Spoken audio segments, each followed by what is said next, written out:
Alright guys, I'm back to you all with another video. If you just watched the life update that I just posted, well, yeah, that I'll just have posted by the time this video is up, you'll see what's been going on in my life and why I've been away from YouTube for over a week when I promised I was not leaving again. It's a lot that's been going on, and I just wanted to say, like, the NBA season has started, and this is like my first video since NBA season has started. Unfortunately, I could not post about the first game of the season. Excuse me, because I wasn't able to. It's complicated. I won't even talk about that. Second game of the season, Wiz Pistons. I was there. If you watch the live update, you'll see what's going on with that video. Tonight, the third game is Wizards versus Nuggets. The Wizards won 109 to 104.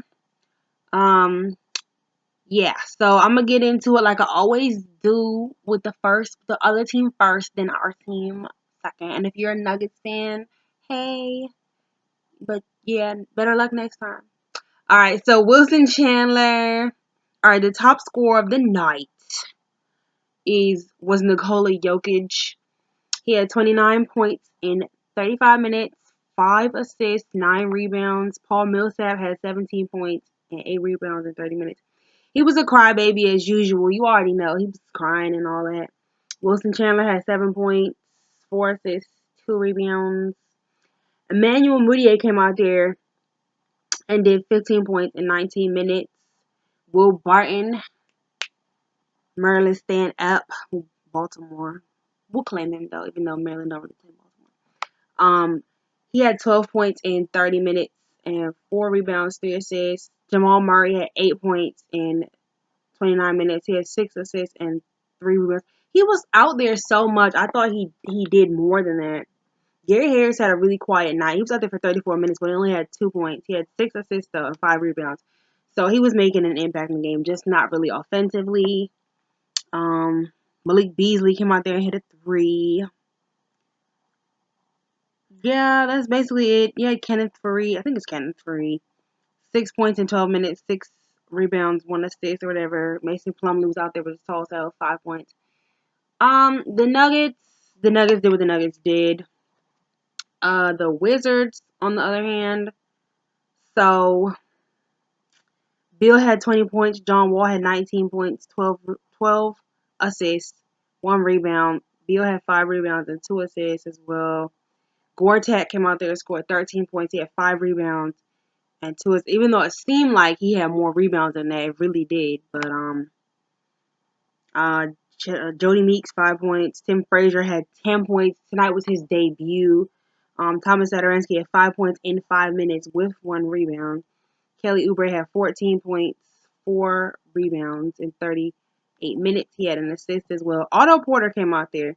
He had 17 points. He had 10 rebounds. He had 3 assists. So, overall, the Wizards had like a really bad first half. Like, it was just like terrible. Like, it wasn't a good shooting night for them during the first half. Second half was a lot better. They had a lot better offense, and also they had a lot better defense, which really helped because they forced a lot of turnovers for the Nuggets. Otto Porter really came out there and kind of like, I really think he's doing all right at this power forward position. Tell me why I always thought that Otto Porter, whenever they did small ball, that Otto was the 3 and Kelly was the 4. I don't know why I thought that, but that's not the truth. Kelly Oubre got his second start of the year. Jason Smith is still out with his shoulder injury, and Markieff Morris is still out with his sports hernia surgery recovery. Carrick Phillips didn't play. Brisk Uno didn't play. Not playing. Chris McCullough didn't play. Let me see. Yeah, Tim Frazier's first points came off of that crazy 3-pointer, the buzzer beater or whatever. He scored that 3-pointer, and he was so far away from the line. He's so small. I think I saw Tim Frazier in DC. What was he on the not? It wasn't a Monday. It was Tuesday. I saw him last Tuesday in DC. Like I was not paying attention. Like I was so lost in thought, and I looked up. He was right there. He kind of like jumped and kept walking. He had a black hoodie on. I really feel like it was him. If it's not him, then it's not him. But I feel like that it looked just like him. And he was in the area of the. He was right by the Capital One Arena, and I was like looking. I wasn't even paying attention, and I looked up, and he was just looked. He kind of like jumped, and I jumped, and then he kind of was like kind of like started walking fast with his hoodie on. So I never got a chance to say anything to him. Plus, I'd be starstruck all the time anyway. Um, Gortat, even though Jokic was able to go off for 29 points, I said 29 points. I feel like Gortat was still able to like give him, I don't want to say give him a run for his money because Gortat's not doing that, but I feel like Gortat was able to like kind of like, what's the word? I feel like Gortat wasn't, it wasn't awful. Like to me, Gortat didn't look completely uncomfortable being out there with him. Like yeah, he did because Jokic is a younger, more energetic center. He's younger. He has like he can do things. He's a lot more mobile. He can do things that Gortat really doesn't do, like shoot threes and stuff like that, and be really good with his passing. So he had him on that, but Gortat didn't look like extremely out of place next to Jokic. Like he, only thing I noticed was that Gortat was like always too low. Like he was always by the rim. I guess he's not used to centers that play like Jokic does. Like he's not used to centers that play at the perimeter, that play up at the 3-point line like that. Like he's not used to that. So definitely he kind of got him a lot that way and stuff like that because Gortat's always down low or always down there. So he got him that way.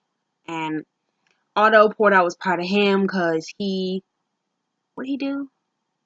Oh yeah, Otto, like he held his own against Paul Millsap, and they kept mentioning Paul Millsap, 4-time All-Star, and Otto really did hold his own against him. Otto did a lot. He got 10 rebounds, and how many did Millsap got? Millsap got 8. So Millsap him and Millsap were battling, and he really did his thing. Like he was consistent. He kind of like fell off towards the end, but he was definitely consistent. John Wall didn't have a good shooting night. He got most of his points at the free throw line. Yeah, he got most of his points at the free throw line because he went to, I think, 13 times. He went 15 times and made 13, and then, yeah. He was playing angrily. He definitely had a lot of power dunks with that left hand. What else? Bradley Beal was Bradley Beal as usual. Kelly Oubre, I really liked that his defense picked up towards the end. It wasn't like last game where he had those 4 points. And his offense was there, and his defense really picked up, and that's what we really want and really need from him. Like we need his elite defense. That whole thing with Jokic and Scott Brooks, I really didn't see that. I kind of saw that when they replayed it, but really didn't see that because I just couldn't see. I wear glasses, so I really couldn't see it. Mahinmi was the one that looked really out of place with Jokic. He looked awful out there. There was a lot of turnovers in the second half from what's the other team? A lot of turnovers in the second half from the Nuggets, and the Wizards capitalized off that. That's how they stayed in the game because, sorry, it's like the hair is like in my face. But they capitalized off of that, and I feel like definitely the Wizards have been playing so sloppily. They've been letting these young teams that don't have as much experience basically like have them wearing them out throughout the entire night, and it's not gonna go over well this season because there's a lot of young talented teams, and the Wizards need to get their life together because they've been struggling, and the deficit they had, the biggest lead they had tonight was 8 points. Like that's crazy. And the game against the Pistons, they were losing their lead. That was crazy as well. So the Wizards have they really exerted a lot of energy during their games for no reason when they could have used their what's the word? Their veteranship and their experience over these young guys, veteranship, and experience over these young guys instead of letting the talent overrule them. Like they were getting worked in the first half, and Jokic was working them. Like I said, Jan Mahimi was doing an awful job on Jokic early on. Actually, throughout the whole damn game. Gortat ended up fouling out, but Jokic wasn't that far behind him. It seemed a little bit more steady between them. Jan Mahimi, like he was trying to go too hard and be too aggressive on him. It was really annoying. And was getting useless fouls for no reason, just doing dumb stuff. And a lot of stuff they didn't call. What I'll say about the fouls, I felt like the fouls were called like pretty evenly between both teams. I don't know how many times both teams got to the line. I know the Wizards got to the line and only missed 2 free throws. I think they got to the line like 23 or 24 times. The Nuggets, I feel like it was called pretty evenly between both teams. So I like that the officiating was good. It wasn't 100% consistent because there's always room for human error, but it was definitely pretty good. Um, yeah, overall, I'm like okay with this. I feel like we need to do better. We need to tighten up on our defense. We need to tighten up on our offense. We need to tighten up on these young teams that we're letting run us and overexert our energy. Definitely nothing to be. I mean, we got the win, but definitely nothing to be like, oh, we had a great game. It's nothing to be proud of. It's like y'all scooted by on the edge of your teeth because of that technical and Bradley Beal's layup because the defense kind of lost its way, I guess, because the dude just like disappeared and Bradley just kind of slid through. And yeah, so that's something to be proud of. They need to do better than that. And I look forward to watching this game against the Lakers because I know it's going to be everywhere. And I want to see if John Wall's going to work Alonzo. I feel like he wasn't going to at first, but now LeVar made those comments. And now he feel like he is. And I feel like Lonzo feel like he might could do something against John Wall.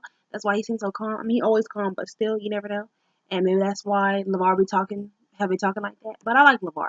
But anyway, I'm going to see y'all in the next video. And peace, guys. It's Virgin.